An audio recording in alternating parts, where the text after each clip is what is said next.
Hello, good evening, and very welcome back, everybody. Or very welcome for the first time, I guess. Excuse me. Very welcome to your lesson one. Today is your introduction to graphic design. Before I begin the lesson, just want to do a quick sound check, make sure everybody out there can hear me coming through loud and clear, please. So just give us a quick yes into your question box if I'm coming through loud and clear.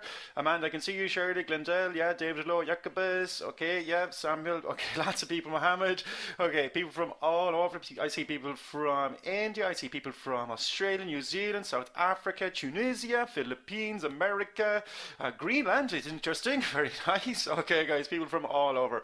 Okay, doesn't seem to be any issues there at all. Well, first things first, I am delighted that you're all studying with us here for your diploma in graphic design. My name is Kevin, and I'll be taking you on your educational journey over the next 4 weeks or so. Just let me introduce myself.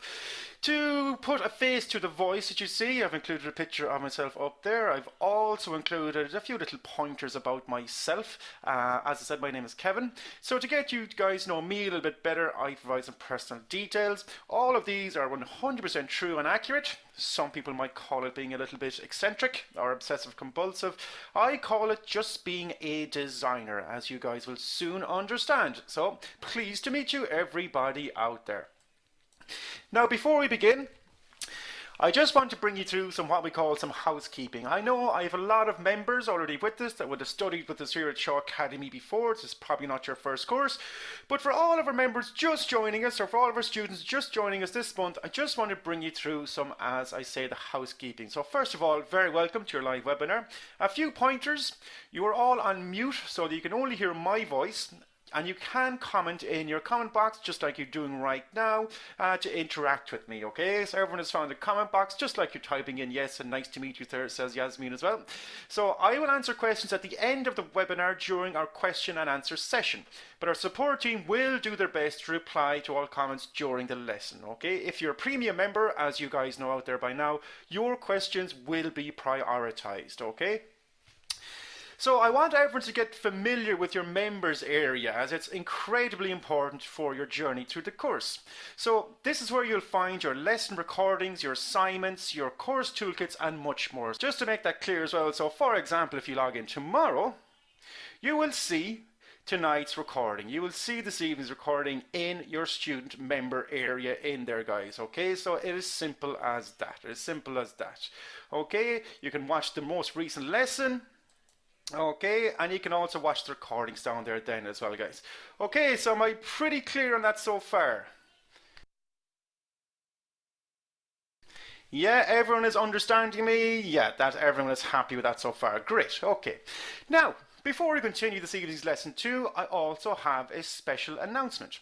So, during lesson 5, we'll be announcing the winner of a very exciting competition, which I know you'll all be very, very pleased about. This means one of you lucky students will get your hands on 12 months premium membership to Shaw Academy absolutely free.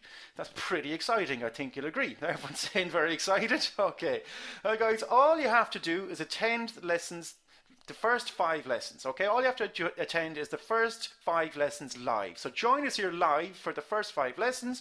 We will be drawing our winner from the live attendees during lesson 5. It's really easy. Let me repeat that.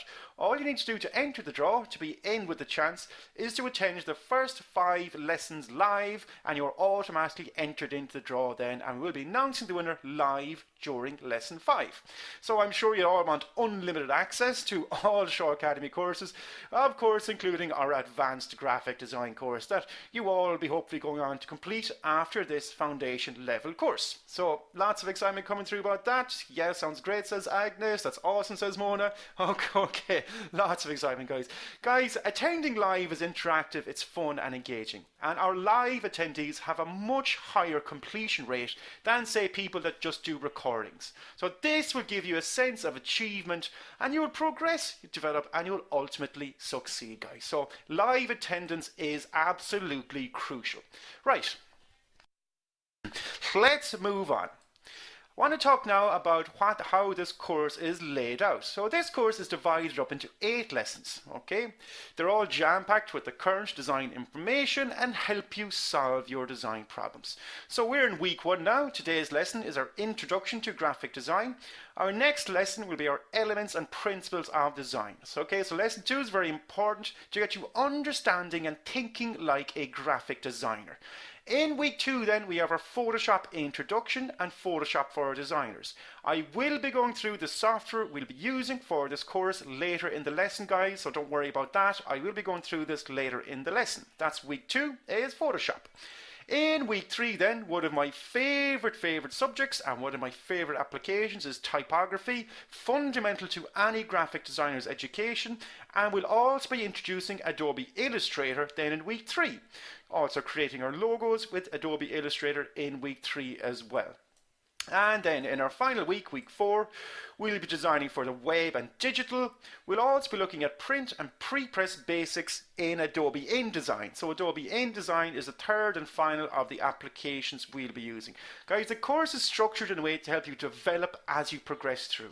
Even if you don't have any experience in this software, or even have a little more, trust me, you will learn something along the way, guys. So I will bring you through that at the end of the lesson as well. Okay, so that is it. So each of you has taken your first steps to becoming a graphic designer by attending live here this evening, by showing up today and taking control. So I wish you the very best, guys. I wish you the very best on that journey. So with all that in mind, one of my favorite quotes from one of the greatest graphic designers ever, the good old Saul Bass. Saul said, "Design is thinking made visible." This is what graphic design is all about. This is what graphic design is all about. And I want you to remember that quote as we progress through this course, guys. All right? As we progress through this course. Lots of people very excited about the lessons. Agnes says loves typography. Can't wait to learn more about Illustrator. Guys, I'll be bringing you through the applications later in this lesson too. And with all that in mind, let's start with that. So today's lesson agenda then.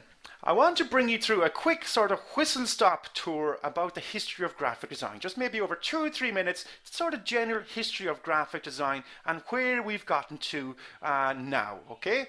We'll discuss then what actually is graphic design, the difference then between art and design, which a lot of people get a little bit confused, a little bit mixed up about. Some design misconceptions, what designers actually do, and then, as I said, we will have our Adobe application overview. I'm going to bring you through the Adobe applications we will be using as we progress through this course. Okay, is everybody happy so far, yeah? Dominique is saying loves Illustrator. Okay, brilliant. Okay, let's get started. Where did the term graphic design actually originate from? Anybody know actually? Anybody know who has been credited to? The term has been credited to one particular very interesting chap by the name of William Addison Dwiggins. Okay? He was an American designer. He sort of specialized in type and calligraphy and even book design. But William Dwiggins is credited with coining the term graphic designer back in around 1922. He used the term graphic design to describe his various activities in printed communications. Like I said, like book design, like illustration, like typography, and even calligraphy. Okay? But oddly enough, the term did not achieve sort of widespread usage until around after the Second World War. Okay, so we can thank good old William Addison Dwiggins. As you can see, he looks like a quite interesting chap. He was a very interesting guy if you want to read up about him. But we can thank William for coining the term graphic design. But as I said, I want to bring you through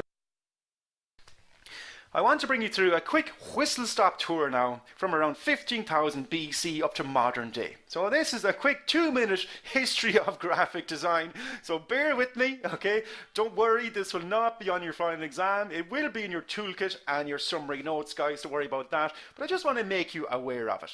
So if we start way back, around 15 to 10,000 BC, this was the first sort of known visual communication. What I mean by this is people using pictographs and symbols in the Lascaux caves in southern France. So this is the first known visual communication. Back around 3600 BC then, the Blau Monument. This is the oldest artifact known to combine words and pictures. So they combined words and pictures to display information. That's what we do as graphic designers. We combine imagery, we combine type to display information. So this was the first sign of that, way back in 3600 BC. If we sort of jump up, okay, we're going to jump forward a little bit now, and we have Shaolin to thank for inventing paper. So around 105 AD, government official Shaolin, or Cylon, he was credited with inventing paper. As you can imagine, graphic designers would be a little bit lost without paper. But progressing right up then to good old Gutenberg. I'm sure we've all learned about Johann Gutenberg in school and things like that. Johann was credited with perfecting the system for printing type in books. Now, don't get me wrong, he wasn't really the first to do it, okay? Over in China as well, a guy called Pi Sheng was a guy that actually invented movable type. So this allowed for characters to be individually placed for printing. Around the 13th century then, or late 13th century, printing arrived in Europe, over in Italy actually. But it wasn't until 1450 that Johann, he sort of perfected it. So we have him to thank for that. Because of that then, because we now sort of perfected type and we could print in large quantities, we needed type. We needed typefaces and we needed fonts. So Claude Garamond then, some of you might be familiar with the name Garamond because he invented the type Garamond, which we still actually use today. But he invented it way, way back, and we still use it today because it's a great typeface. It's perfectly usable. So, as I said, because of the advent of printing, we then needed typefaces. Okay, so Claude Garamond set up his first type foundry and started selling fonts to printers. But progressing right up then to the Industrial Revolution around 1760, this really set the stages for advances in graphic design production, okay? Because you can imagine we're producing now on a mass scale. So the Industrial Revolution really pushed forward this. No more so then than the arts and crafts movement coming up around 1860. You'll hear people like William Morris, John Ruskin associated with this arts and crafts movement. But again, this is where design came more into it, okay? People started thinking about design, thinking about decoration in a much broader way. 1880 then saw the development of half-tone screen process. So this allowed us to print in colour, basically, to print in a full range of tones. So once you have a colour introduced, now we can really start making advances, and really start pushing forward as well. But it wasn't until the early 19th century, the early 20th century, where we saw the first beginning of the corporate image. What I mean by this is sort of branding, really branding on a mass scale. We saw people developing logos for themselves, but with a proper branding team in mind, to sell their products, to promote their products. Of course, branding has been around a long, long time. Anybody any ideas actually where maybe the first logos might have originated? Just going to throw it out there. Quick question. Anybody out there know where the first logos might have originated? I'll give you a guess. It was a long time ago. Who is that thread there? Govinda is saying the Egyptians. Very, very good. It was indeed. Way back around the 13th century, the Egyptians actually used to brand their cattle, okay? Used to brand their livestock with little glyphs, okay? So that people would know who they belong to. So this was sort of an early form of logo development. But anyway, I digress. So, moving on then to around 1917, this saw some art movements coming about, the Stil, or the style as it was called. But progressing on then, we had the Bauhaus movement. And the Bauhaus was a German school. And it really brought, modern day designers and modern day thinkers together to really push forward the art of graphic design. Then we had some different styles coming in with what we call Swiss design. Some people might be familiar with those terms, Swiss design, okay? It's a certain style of graphic design that some people actually specialize in. But you can see it's really coming to the fore now, and people are really starting to think about design as even a career. and as a complete separate entity in itself, you know. But in 1956 then, one of my favourite graphic designers ever, and I encourage you to look him up, was the famous Paul Rand. Now Paul Rand designed the IBM logo using the City Medium typeface. Paul Rand, by the way, is responsible for creating some of the most famous logos ever. Okay, so I do encourage you to look him up as well. 1969, good old Douglas helped us out with the computer mouse. Now this really set the stage for the future tool that we use as graphic designers. So thank you Douglas Engelbart for that, for making our lives easier. 1984 then, moving well up now, we're nearly there. So Apple released their first Macintosh computer featuring bitmap graphics. So now, you know, what was cumbersome and labour intensive up to now, people could reproduce on the computer screen and print it out, guys. Okay, so 1984 Apple released the first Macintosh computer. Around 1985 then, a company called Aldus released sort of PageMaker software. It was sort of the dawn of sort of desktop publishing. But 1990 saw the first version of Photoshop released. We're all familiar with Photoshop. So Photoshop was released for commercial use in 1990. So this really saw the advent of modern day graphic design. So this combined then with, of course, the World Wide Web from Tim Berners-Lee really pushed everything along.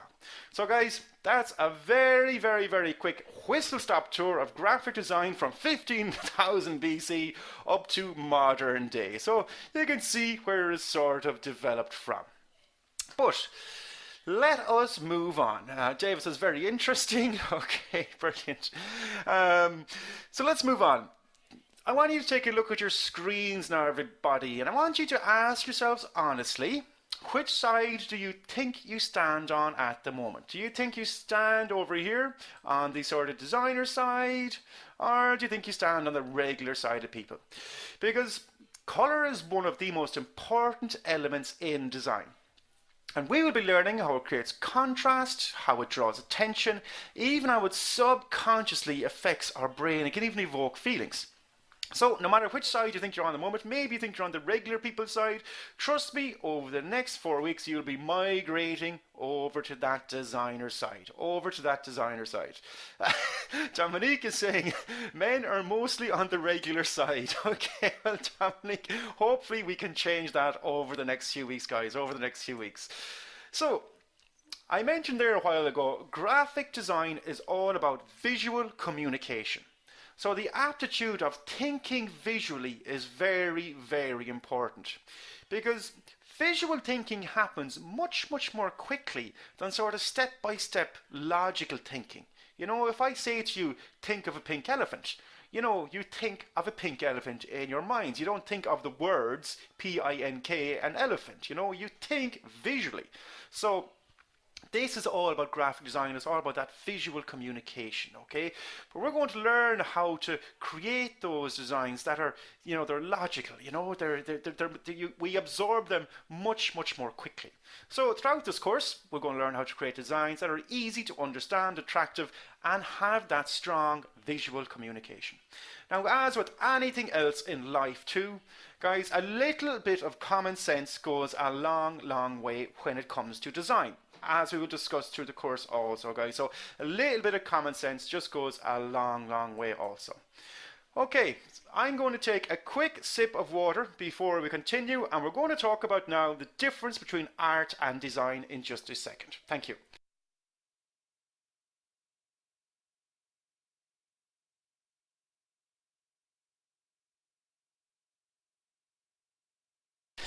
Okay, so is everybody still with me so far? Everybody's still with me so far. You are indeed. Brilliant, brilliant. Okay, so let's move on then, everybody. I want to talk now about the difference between art and design, because this is something that especially amateurs can get a little bit confused about. Okay, a little bit confused about, but I want to alleviate that confusion right now. So if you look at your screens, I say good art inspires, good design motivates. So let's talk about good art inspires. Typically the process of creating a work of art starts with nothing. It starts with a blank canvas. So a work of art stems from a view or an opinion or a feeling that the artist holds within him or herself. They create the art to share that feeling with others, okay? And they allow people, maybe to learn from it or be inspired by it. But by contrast, when I say good design motivates, when a designer sets out to create a new piece, they almost always have a fixed starting point. Whether that be a message, it could be an image, it could be an idea, or some sort of action. So the designer's job isn't to invent something new, but is to communicate something that already exists for a purpose. So you're basically telling somebody to do something very specific actually in design. Another one then is good art is interpreted, good design is understood. So this sort of follows on from the previous point. One of the main differences between art and design is how the messages of each are interpreted by their respective audiences. So, although an artist sets out to convey a viewpoint or an emotion, it's not to say it has a single meaning, because art connects with people in many different ways. It's interpreted differently. If I asked you to think of Da Vinci's Mona Lisa, for example, this piece of art has been interpreted and discussed for many, many years. People ask, why is she smiling? Why is Da Vinci's Mona Lisa smiling? If you're a scientist, you might say it's an illusion, created by your vision, by your peripheral vision even. Romantics might say she's in love. Skeptics might say there's no reason at all. But guys, none of these reasons are wrong, but they're just different interpretations. But design is the very, very opposite, okay? Many will say that if design can be interpreted at all, it has sort of failed. What I mean by this, the fundamental purpose of design is to communicate a message and to motivate the viewer to do something. It's to do a specific task. It could be telling them to click here. It could be telling them that, this is the male toilets, this is the female toilets.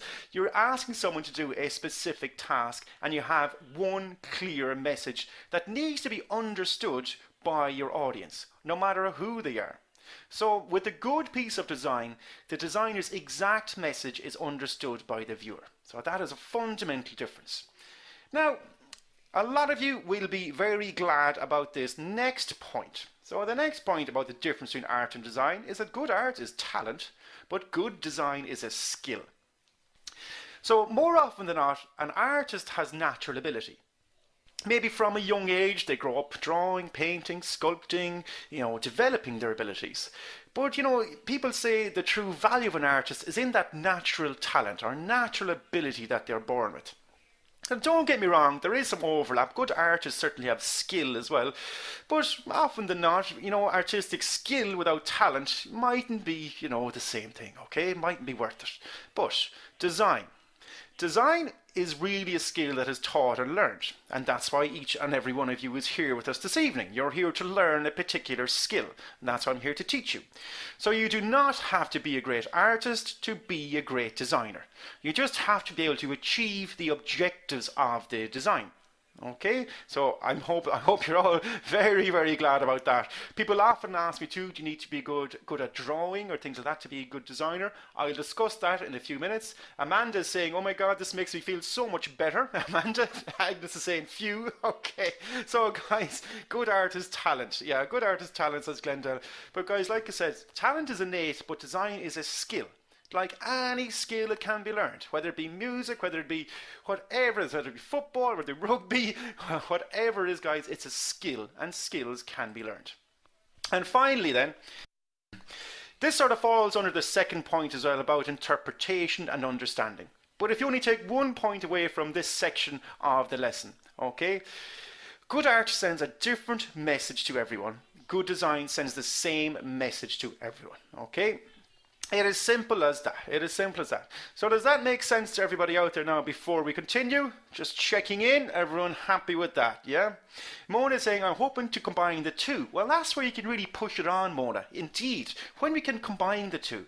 But as long as you have a solid understanding in sort of the principles of each, you will become a better designer. And in lesson 2 now, guys, we're going to be talking all about our elements and principles of design. That's a very, very important lesson as well.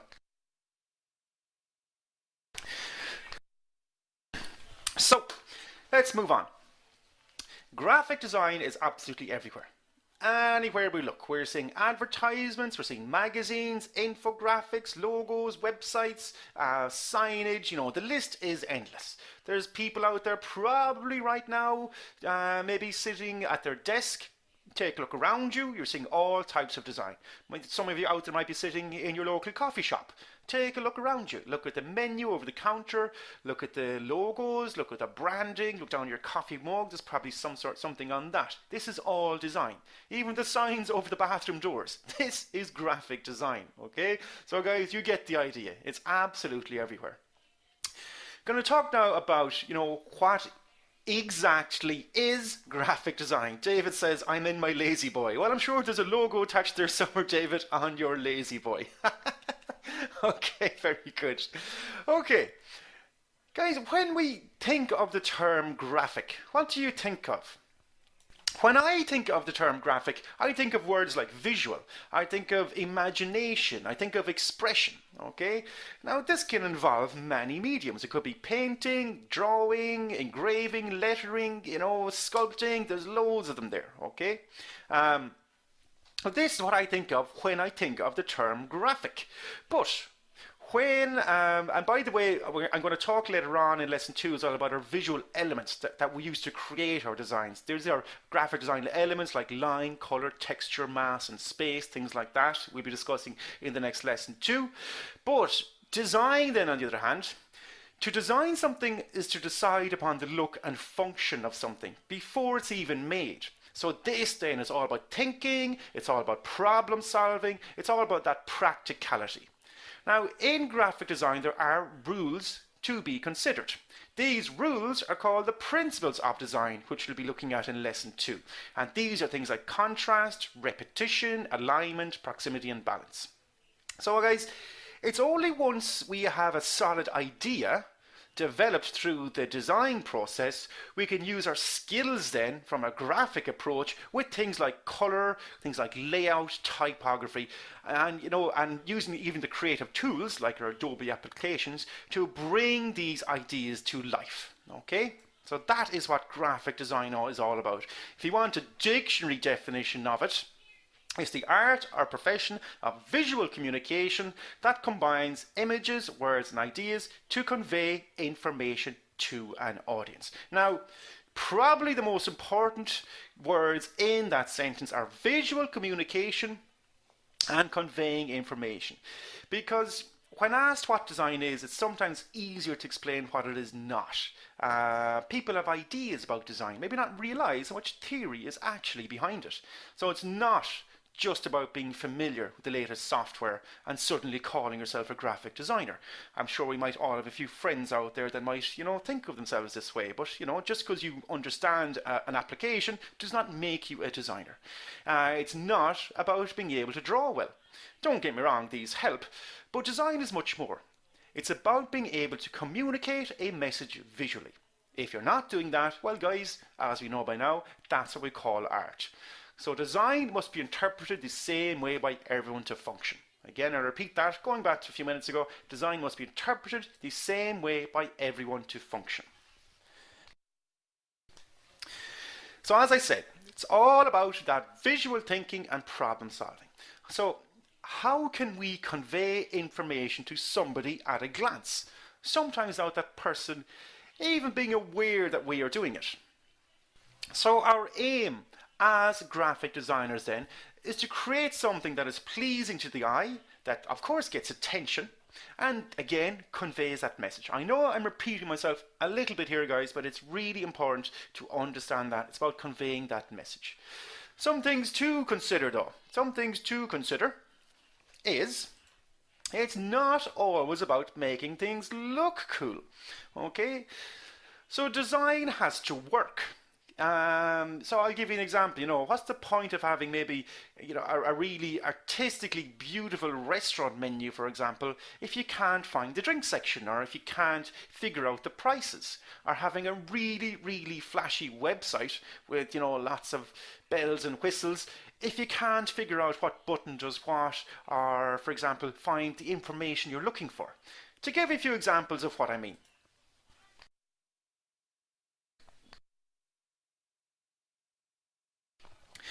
The first one will be something like sort of cluttered, indecipherable posters with lots of fonts, lots of strange lines, lots of imbalance. What do you think, guys? Would you describe this as a good piece of design? I'm just going to throw it out there while I take a quick sip of water.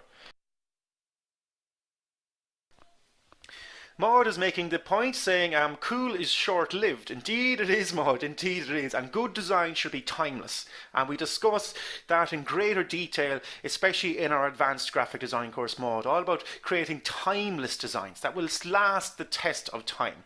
Dominique said composition is very, very important. Exactly, and we're going to learn all about that in lesson 2 as well. Ian is saying, no, too busy, back no, it's too messy. Indeed, less is more, guys. Another sort of bugbear of mine is things like illegible fonts. Again, don't get me wrong, they can look quite cool, they can look quite interesting, but what's the point if you can't actually read it? I think nobody out there would admit being able to decipher maybe a whole, even a headline, or even a few words in a typeface written like this, guys, okay? So, you know, it's a little bit of a bugbear of mine. Type is designed to be read, not to be looked at, okay? I think you'll agree with that. And finally, things like unusable interfaces. When we talk about digital design now, sort of web design, design for screen, sort of unusable interfaces. Again, sort of visually interesting, but the design can become unusable and even confusing for the end user. You know, if you can imagine if you're maybe someone of a younger and older age, open up this website, they would have no idea how to navigate, how to get around. You're not telling them what to do. You're not sending that message. Okay? Okay. David says, I design media for my church and always learning. Chris says it should be visually appealing, but again, it's all about that message as well, guys. You know, you need to concentrate on your message first as well. Okay, so and yeah, moving on from that, guys, probably one of the most fundamental errors that a graphic designer can make is to send the wrong messaging. And this is probably the biggest foible that a designer can make. Now, I've just selected a few tame examples that I've come across online in different places in my own career. If you want, there are some quite frankly hysterical other examples out there to be found. Just be aware, some of them can be a little bit rude, so just a little disclaimer there. These are pretty much PG over here. But again, you know, you need to be aware of your surroundings as well. Who's that? Patrice is asking about the 2020 or the 2012 logo, or the Olympic logo. Sorry, a lot of people ask about the London 2012 logo. This got absolutely massive negative feedback. It actually got one of the lowest scores on public feedback of any logo, guys. Okay, people were saying it didn't represent London, doesn't really represent the Olympics. Looks like something your child would design. You know, not very good at all. And the fact that it cost something in the region of about £400,000 to produce in the end, I think was the bill in the end, you know, it's absolutely fascinating. Hopefully we can get those gigs at some stage, guys, those Olympic logo designs, and we'll get paid upwards of $500,000 to design them. You never know. Okay. Amy is saying, it took me 3 years to work the 2012 logo. Brilliant. Okay, guys, so there you go. Let's move on. Dominic says they need a refund. Indeed. Nothing to do with sports or London. Yeah, indeed, guys, indeed.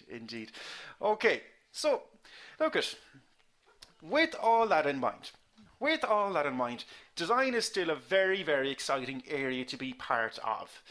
Now you get to use your creativity, you know, you get to have some fun while doing it. Quite often, maybe not all the time, but in my own personal design career, I've got to work with some really fascinating cutting edge technology, things like 3D holograms, you know, things like, you know, infrared things, stuff like that. So I have got to work with some quite interesting technology. If you're into that area, there's plenty there for you as well.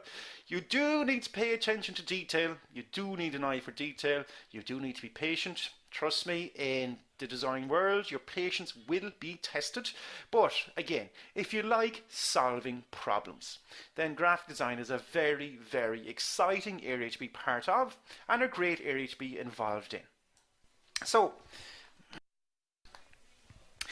I'm going to go on now to talk about what we actually do as graphic designers. I'm going to talk about what we do, not what our parents think you do, what our friends think you do, what society thinks we do, even sometimes what I think I do, what non-designers think I do. But I'm going to talk about what we actually do as graphic designers. Okay, just going to take a quick sip of water before I continue, guys. Sorry.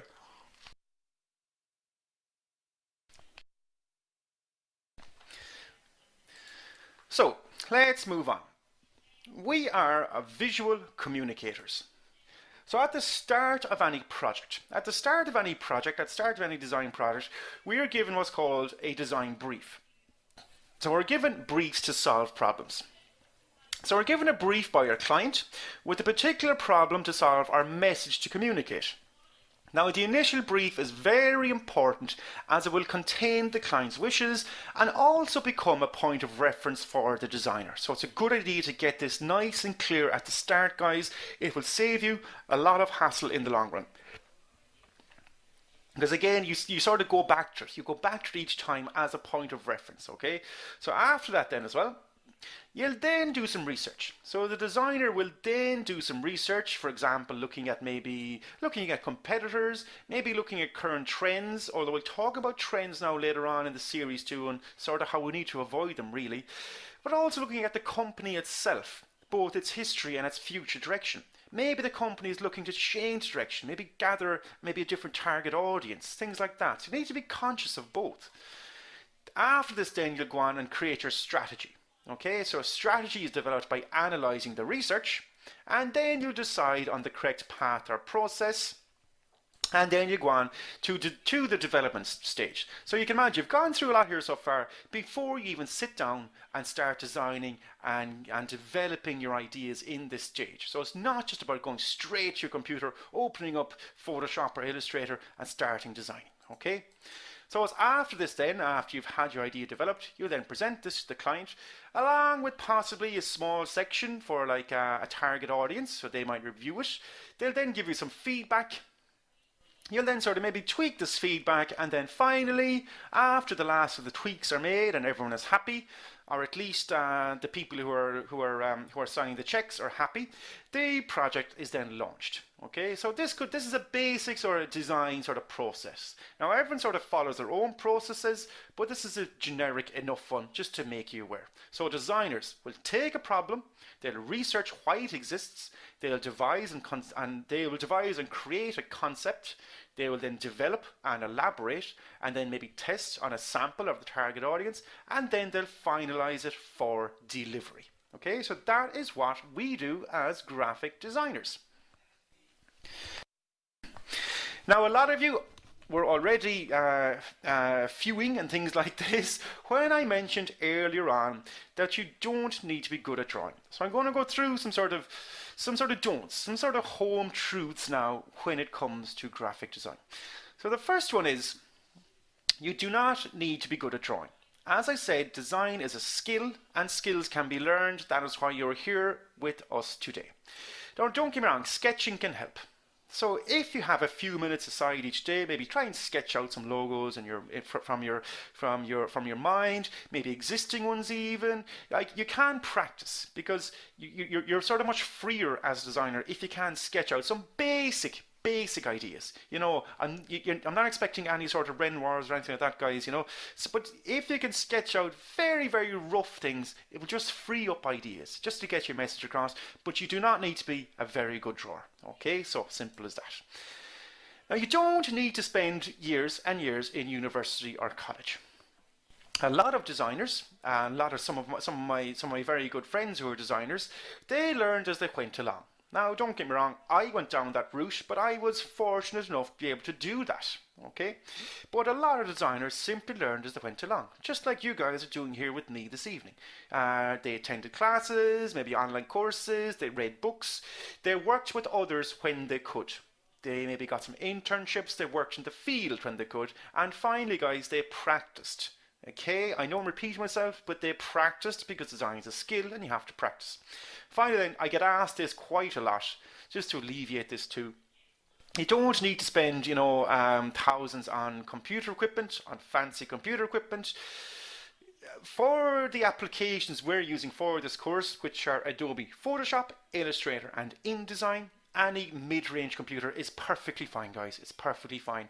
If you want to go on to more advanced work, like things like maybe animation or maybe some 3D modeling or things like that, maybe some video work, then you will probably require a bit more of an advanced computer. But for now, everybody, a mid-range computer, it will work perfectly fine. Okay. By the way, little disclaimer, I'm not saying these do any harm, but just to be aware, you don't need to be worrying about them. Okay.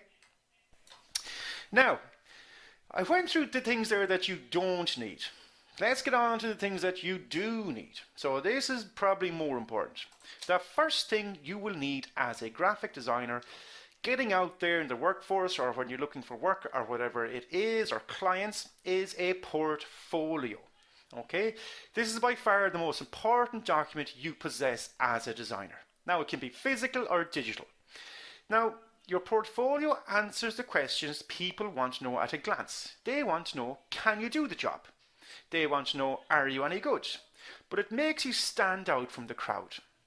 Now, while we can all maybe embellish a CV or a resume, and I'm sure we've all been a little bit guilty of that, maybe just a little bit, but with the portfolio, you have nowhere to hide. So your work and your skills are there for the world to see. So we do need to make it the best we possibly can.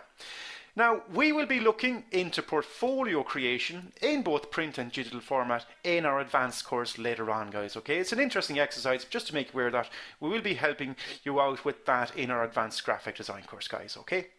Now, the second thing you need is some sort of visual thinking skills. A little bit of an aesthetic eye and a sort of a creative approach to problem solving. But as I said, don't be discouraged if at first you don't think you possess these right now, or maybe they're not at their strongest. Because as I said, visual thinking is a skill and skills can be learned. And finally, whether you can draw or not, you do need to learn design software and you do need to learn it well. Now, Adobe is the most widely used.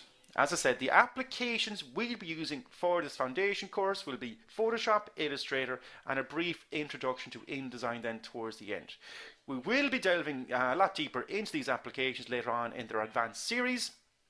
Okay, but for now, we need to get the fundamentals under our belt. We need to be able to walk before we can run, basically. Okay? Okay, is that making sense? It is indeed, okay? I'll bring you through the Adobe applications we'll be using in just a few seconds now, guys. A lot of you asked me questions about that, so I'll bring you through those now in just a few minutes also. But I just want to make you aware of the different areas of graphic design. Guys, it's a huge, wide-ranging area. It's even plenty of more sort of specialized disciplines. I'm just going to throw up a few that I sort of thought of these off the top of my head, to be honest with you. But you can imagine, these are just ones I could think of. But there's a huge area. And, whether you want to get into print, into digital, into motion, into animation, there's something there for everybody, okay? Like I said, some people will specialize in one area, like in maybe branding, or like in print, maybe the physical side of design, while others might stay in the digital world, like an interface designer, web designers, things like that, multimedia developers.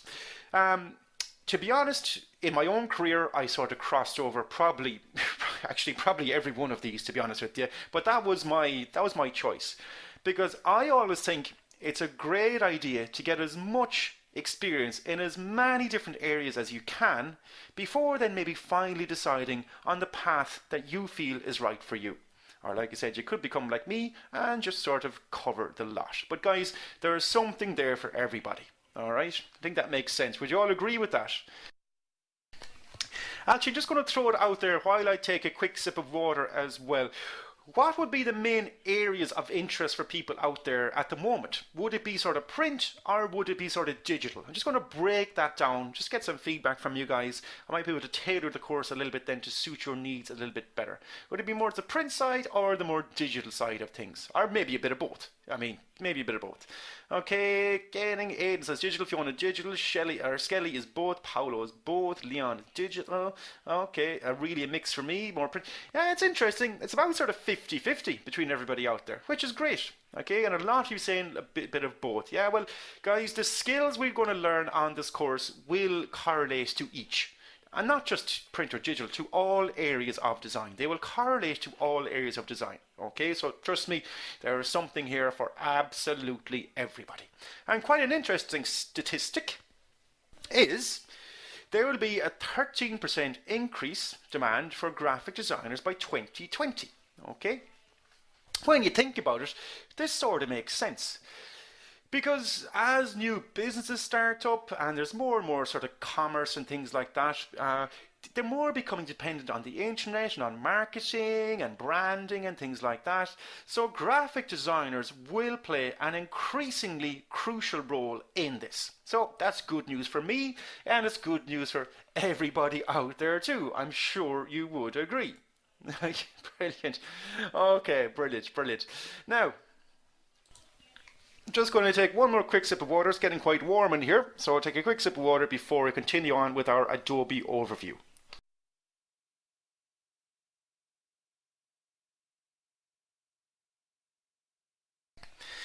Okay, so let's have a quick look through now the applications we'll be using.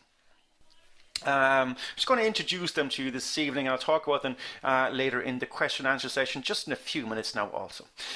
Guys, Adobe is the industry standard when it comes to design. Now, there are other accessible applications out there. These are fine for amateur doodling, but Adobe is king for a reason. It's the sheer amount of features and the sheer power of its applications. Now, before I continue, I just want to put up a little disclaimer. I get lots of students ask me, can I use software A, software B? Can I use these other softwares? Guys, you can.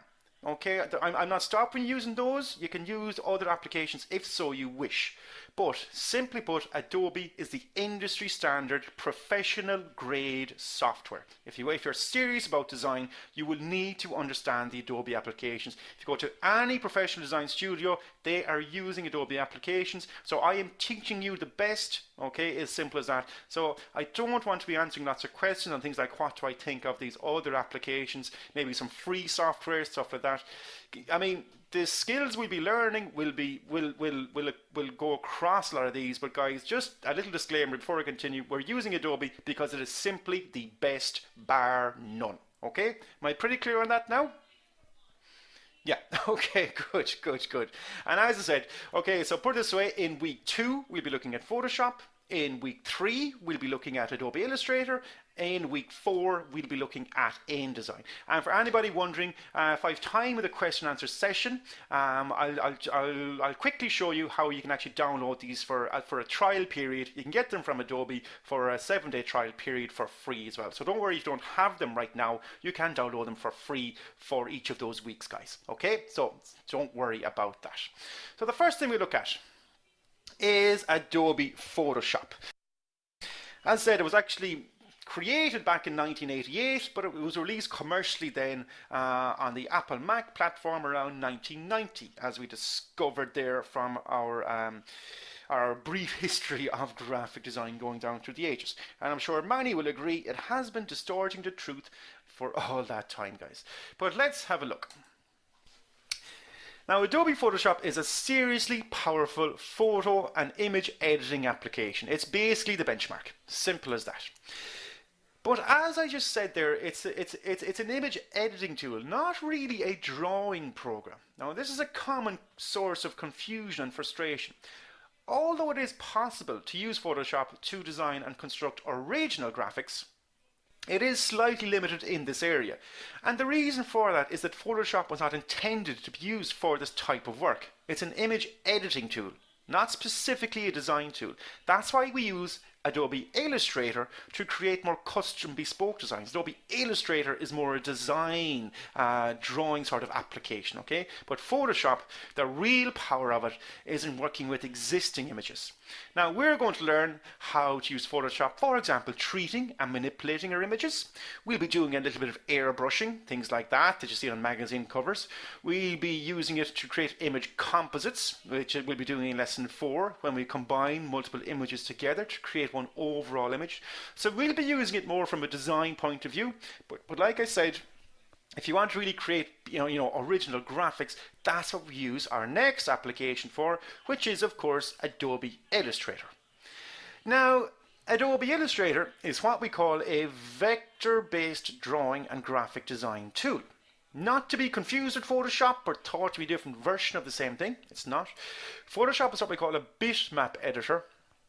Illustrator is a vector drawing program. When I say a bitmap editor, I mean they use what we call a raster graphics. This could be a photograph, which would be like a JPEG or something like that, okay? But we're going to talk now about vectors in just a second and explain the difference, okay? Vector graphics work by generating curves. They're actually made up of mathematical points, essentially, okay? Now this might seem a little bit confusing, but I'll show you what I mean now in just a second. So, because they're not made up of little dots or little pixels in Illustrator, it means graphics created in Adobe Illustrator can be resized without losing any quality. Okay, and this is why we use them for creating, for example, our logos, which need to be, small enough to fit on a postage stamp or large enough to go on a billboard on the side of a building. Okay, so that's what we use vector graphics for. I'll give you an example now of what I mean.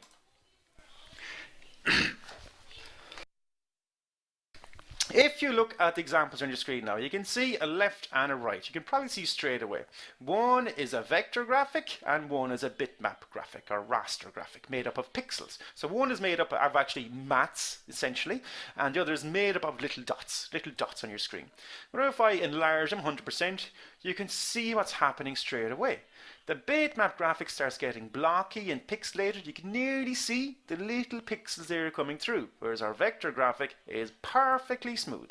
Absolutely no degradation whatsoever. If I blow up another 100%, you can really see it coming through. So that is the differences, guys. Everybody see the difference out there now? Yeah, it is indeed. And like I said, don't worry, look, this is just an introduction, guys. I'll be talking about them more when we're using them next week and the week after too. Alright, finally then Adobe InDesign. So Adobe InDesign then, this is a page layout application. We use it for publishing, whether for print or digital. That's the brilliant thing about Adobe InDesign. You can actually even create digital documents too. But if you take up any newspaper, any magazine, probably even your books that you're reading at home, these were probably created in Adobe InDesign. Okay? And like I said, so we sort of bring all our graphics into InDesign and then we layer our text in that in InDesign for creating, like I said, our magazines, our book covers, things like that as well, guys, okay? Now, we'll be touching InDesign in our final lesson, but we'll be covering it in a lot more detail in our advanced course when we use it to create, as I said, our portfolios, our sort of magazine layouts and things like that, guys. So that is Adobe InDesign, okay? Right. Okay guys, so we covered quite a lot there now, and like I said, don't worry, I'll be going through these as we're introducing them in each of the lesson as well. So, what did we have a look at today, everybody? Okay, well, it's nearly time for the question and answer session now. So we looked at the history of graphic design, the difference between art and design, what it actually is, what we do as designers. We looked at a few different areas of design. We had our quick Adobe application overview as well, which we'll be covering later on in this course. But I just want to say congratulations. You've laid the foundations, and don't forget to keep attending live, okay? Don't forget, keep attending live, and you'll also be in that draw in lesson 5 for our brilliant competition as well, everybody. So one of you lucky people will be walking away with a whole year's premium membership to Shaw Academy, which will allow you to do any course you want. Doesn't matter, both foundation and advanced. So just to make you aware, guys, the next lesson Now the next lesson is graphic design elements and principles. This really is the building blocks of graphic design. And trust me, after that lesson, you will start thinking like a designer. It's what I call developing a designer's eye. And once you start thinking like a designer, you'll be able to utilize what I will teach you to create better designs. So guys, really important lesson now, lesson 2 coming up in a couple of days as well, folks, okay? Now, again, don't forget to keep attending live, and during lesson 5 we have, of course, our live draw. Now, just before we get on with the Q&A as well, just a few things to glance over here. Some students ask us if they need to buy books to support their learning. Well guys, the good answer, or the great answer, is no. We provide full toolkits to support your learning experience. As he described earlier, toolkits include your starter packs, which you can download right now, jam-packed with all brilliant information. They also have our webinar slides, so the slides that you see on your screens tonight, they always have summary notes for each lesson. Okay, so it just saves you writing down all these things that I'm saying to you. But even better than that, your toolkits will also have course-specific bonus videos. I also put together bonus videos in your toolkits for you there as well. Just to make you aware, obviously I have some premium members out there with us tonight. You're aware you'll get your toolkits included in your premium membership.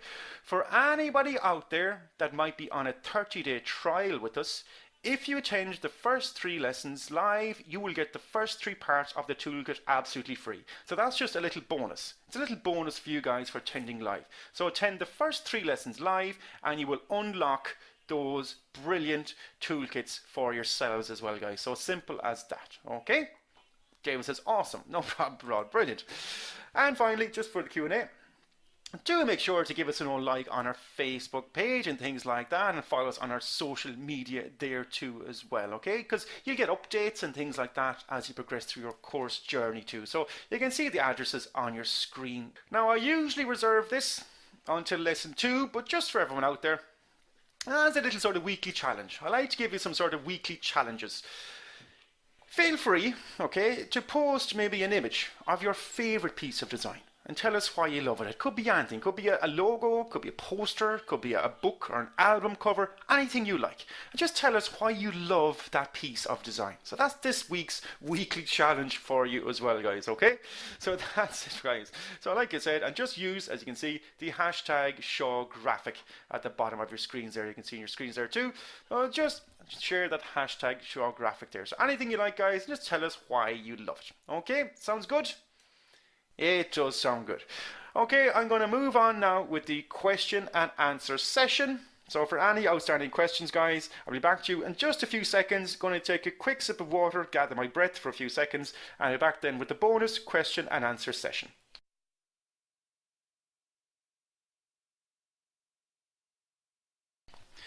Okie dokie. Okay, I have a few people asking me about the software we're using again, guys. If you like, okay, simply go on to adobe.com, okay, adobe.com. There you can see on your screens in front of you, if everyone can see that. You will then be required to sign in. So you need to create an email address and password for yourself. Barbara says, I'm unable to attend. Is there any way to make up live classes any other time?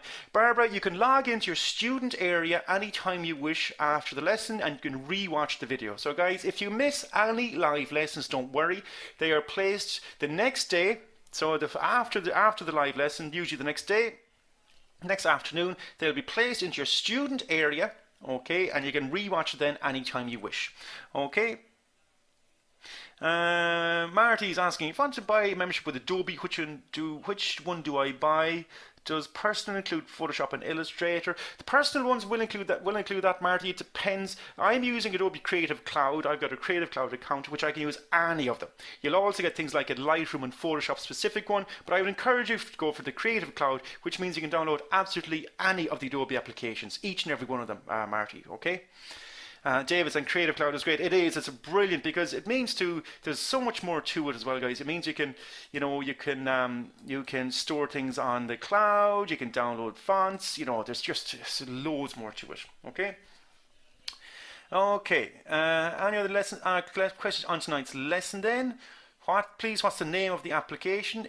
Okay, the applications we'll be using is Adobe Photoshop, Illustrator and InDesign. And guys, please, if you check your graphic design starter pack in your student area, is it okay to use Adobe CS6? Ian is asking. Ian, perfectly fine. Okay, just for everybody out there too. If you have older versions of the Adobe software, it is perfectly fine. It is absolutely perfectly fine. You know, the techniques we'll be using will be generally the same. There might be one or two slightly newer features, but generally what I'll be teaching you will be perfectly achievable in any of the older versions of the Adobe software. Okay? Okay, Jana says, downloaded it earlier today. It's a great document. Thank you, Jana. I appreciate it. What are the assignments like? Guys, the assignments are simply just quizzes. They're simply multiple choice quizzes based on what we covered that week. They're simply online multiple choice quizzes of what we covered that week. These will simply help you in your final exam, okay? Did we enjoy tonight's lesson, guys? Did we learn a lot? I hope we did. I hope we're excited for lesson 2. Okay, guys, yes, I'll see you back all here in a couple of days for lesson 2. I can't wait for that one. It's actually one of my favorites, so don't forget to join us for that, guys. So I'll see you back here for lesson 2. But for now, I'm going to leave it there. This is Kevin, and I am designing off. I hope you enjoyed tonight's lesson, guys, and I hope to see you all again very, very soon. So this is Kevin, and I am designing off. Bye for now.